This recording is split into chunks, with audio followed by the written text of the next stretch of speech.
Education YouTube channel मध्ये आपले स्वागत करत आहे। आपणासाठी एक महत्त्वपूर्ण माहितीवर लाईव्ह माहिती स्पष्ट करत आहे। तर चला आजची लाईव्ह माहिती स्पष्ट करूया। आजची लाईव्ह माहिती आहे तर लाईव्ह ब्रेकिंग न्यूज, पेन्शन मध्ये 7.5% वाढ, मोठी खुश खबर। मित्रांनो, तुम्हा सर्वांचे माझ्या YouTube चॅनलवर पुन्हा एकदा खूप खूप आणि मनापासून स्वागत आहे।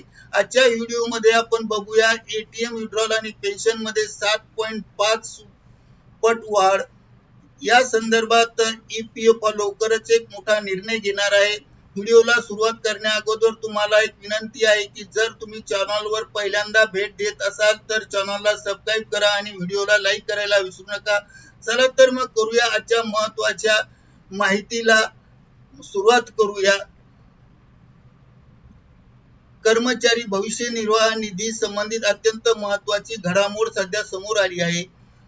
भविष्य निर्वाह निधी संघटना म्हणजे EPF अंतर्गत नोंदणीकृत असलेल्या करोडो कर्मचाऱ्यांना अधिक आर्थिक लाभ देण्यासाठी केंद्र सरकारच्या विविध प्रस्तावांवर गांभीर्याने विचार करत आहेत।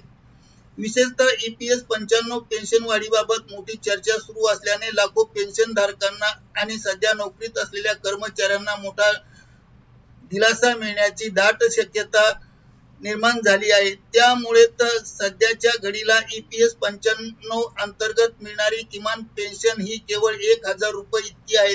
वाढत्या महागाईच्या काळात ही रक्कम अत्यंत कमी आणि तटपुंजी असल्याने मत व्यक्त केले जात आहे। याच पार्श्वभूमीवर विविध कामगार संघटनांनी किमान पेन्शनची रक्कम वाढवून ती थेट 7500 रुपये करण्याची आग्रही मागणी केली आहे। जर केंद्र सरकारने हा प्रस्ताव मान्य केला तर पेन्शनमध्ये तब्बल 7.5 पट मोठी वाढ पाहायला मिळू शकते। आश्चर्याची आणि आनंदाची बाब म्हणजे या मागणीला आता संसदीय समितीने आपला पाठिंबा दर्शवला असल्याचे समोर आले आहे। त्यामुळे येणाऱ्या काळात या निर्णयाकडे संपूर्ण देशातील कामगार वर्गाचे लक्ष लागून राहिले आहे। पेन्शन सोबतच EPF सदस्यांसाठी आणखी एक आनंदाची बातमी समोर आली आहे। PF खात्यावर मिळणारे 8.5% व्याज लवकरच सदस्यांच्या खात्यात जमा करण्याची प्रक्रिया सुरू होण्याची शक्यता व्यक्त केली जात आहे। यासाठी सध्या अर्थ मंत्रालयाची अंतिम मंजुरी मिळणे अपेक्षित आहे। ही मंजुरी मिळाल्यानंतर व्याजाची रक्कम थेट कर्मचाऱ्यांच्या किंवा तुमच्या खात्यात जमा केली जाईल। प्राथमिक अंदाजानुसार चालू मे महिन्यात ही प्रक्रिया पूर्ण होऊ शकते अशा कयास लावला जात आहे। EPF कडून केवळ आर्थिकच नव्हे तर तांत्रिक सुधारणा करून सदस्यांना आणखी नवनवीन सुविधा उपलब्ध करून देण्यावर विशेष भर दिला जात आहे। आणि त्यातच एक अत्यंत क्रांतिकारी भाग म्हणजे ATM द्वारे PF रक्कम काढण्याची सुविधा लवकरच सुरू होण्याची दाट शक्यता वर्तवली जात आहे। ही सुविधा प्रत्यक्षात अंमलात आली तर PF सदस्यांना आपल्या नेहमीच्या अकाउंट प्रमाणेच ATM कार्डच्या साहाय्याने किंवा ATM कार्डच्या माध्यमातून PF ची रक्कम गरजेच्या वेळी अत्यंत सहजपणे काढता येईल। यामुळे PF निधीपर्यंत पोहोचणे अत्यंत सोपे आणि जलद होईल आणि EPF ने आपल्या कार्यक्षमतेवर या बाबतीत एक नवा विक्रम प्रस्थापित केला आहे। वित्त वर्ष 2025-26 या वर्षामध्ये EPF ने 8.1 कोटी क्लेम सेटल केले आहेत, जे मागील वर्षात 6.1 कोटी क्लेमच्या तुलनेत खूप मोठी वाढ दर्शवते। या विक्रमी क्लेम पैकी 5.51 कोटी क्लेम हे केवळ ऍडव्हान्स आणि विड्रॉलशी संबंधित होते। विशेष म्हणजे ऍडव्हान्स क्लेम पैकी 71.1% क्लेम हे केवळ 3 दिवसाच्या आत निकाली काढण्यात आले आहेत। मागील वर्षी हा वेग 59.19% इतका होता। तर यामध्ये डिजिटल इंडिया आणि तांत्रिक सुधारणांमुळे ही क्लेम सेटलमेंटची प्रक्रिया आता पूर्णपणे कितीतरी अधिक वेगाने पारदर्शक झाली आहे। आणि पारदर्शक झाली असल्यामुळे एप्रिल 2026 या एकाच महिन्यात जवळपास 60.3 लाख क्लेम सेटल करण्यात आले असून त्यापैकी तब्बल 98.70% क्लेम हे निर्धारित 20 दिवसाच्या आत निकाली काढण्यात आले आहे। ही आकडेवारी EPFच्या कार्यक्षमतेचा पुरावा आहे।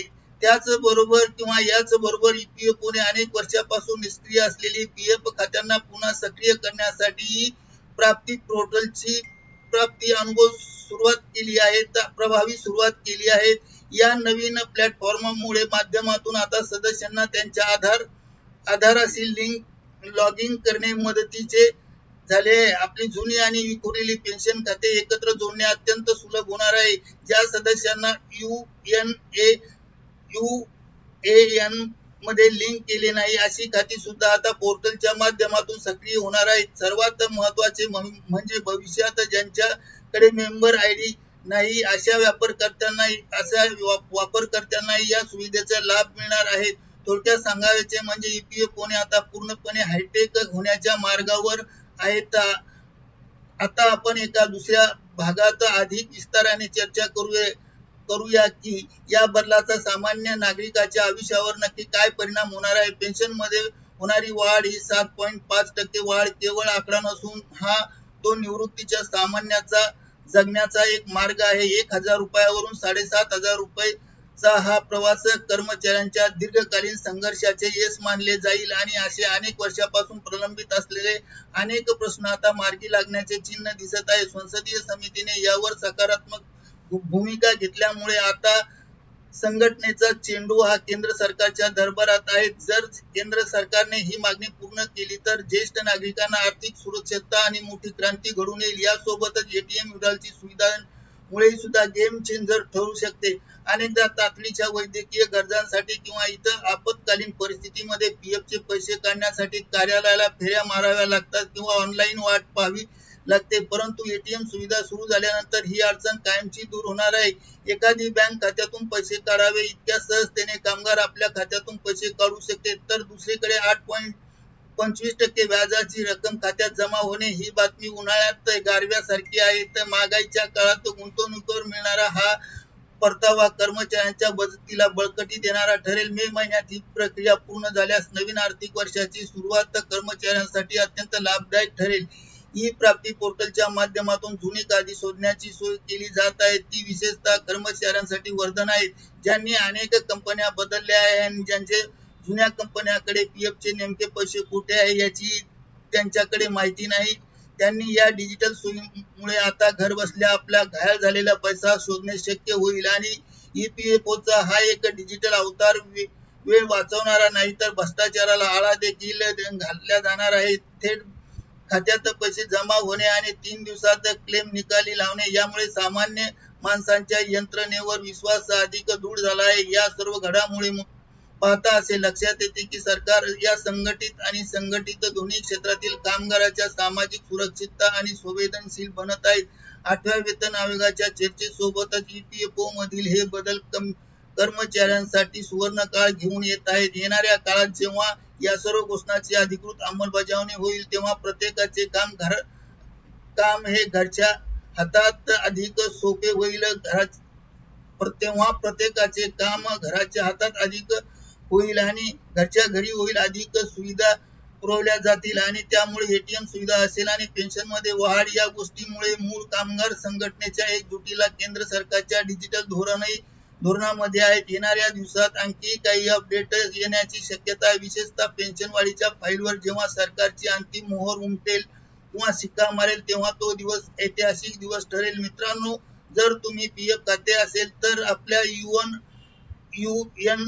पोर्टल वेळोवेळी तपासत राहा. आपले आधार कार्ड PF खात्याशी लिंक करा, नाही तर खात्री करून घ्या, कारण भविष्यातील सर्व सुविधा आता आधारशी लॉगिंग वरच अवलंबून आहेत. EPFOच्या नवीन नियमाबद्दल तुम्हाला काय वाटते? पेन्शन 7,500 व्हायला हवी का आणि ATM सुविधा तुम्हाला फायदेशीर वाटते का?